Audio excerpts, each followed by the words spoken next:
Star জলসায় আসছে আরও একটি নতুন ধারাবাহিক।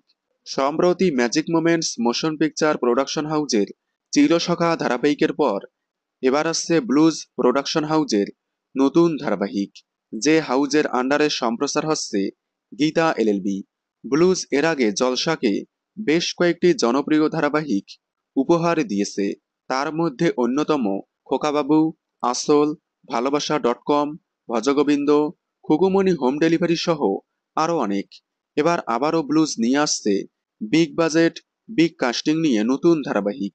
এই ধারাবাহিকেই প্রধান নায়িকার ভূমিকায় দেখা যাবে জনপ্রিয় অভিনেত্রী তৃণা সাহাকে, যাকে এর আগে খোকাবাবু, খড়কুটো, কলের বউ, বালিঝড়, লাভ বিয়ে আজকাল সহ অসংখ্য জনপ্রিয় ধারাবাহিকে দেখা গিয়েছিল।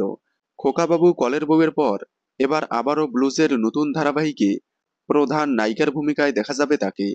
তার বিপরীতে দেখা যাবে জনপ্রিয় অভিনেতা ইন্দ্রজিৎ বোসকে। ইন্দ্রজিৎ বোসকেও বেশ কয়েকটি জনপ্রিয় ধারাবাহিকে দেখা গিয়েছিল। এর আগে অ্যাক্রোপলিসের ধ্রুবতারা ধারাবাহিকে দেখা গিয়েছিল তাকে। এবার ব্লুজের হাত ধরে জলসার পর্দায় ফিরছেন ইন্দ্রজিৎ বোস। ইতিমধ্যেই এই ধারাবাহিকের প্রোমো শুটিং হয়ে গিয়েছে। এই মাসের শেষের দিকে কিংবা আগামী 16ই মার্চ প্রোমো অন এয়ার হবে এই নতুন ধারাবাহিকের। আপনারা ব্লুজের এই নতুন ধারাবাহিকটি দেখার জন্য কতটা এক্সাইটেড কমেন্টে জানাবেন। বাংলা বিনোদনের এই ধরনের সকল আপডেট সবার আগে পেতে চ্যানেলটি সাবস্ক্রাইব করে পাশে থাকা বেল আইকনটি বাজিয়ে দিন। ধন্যবাদ।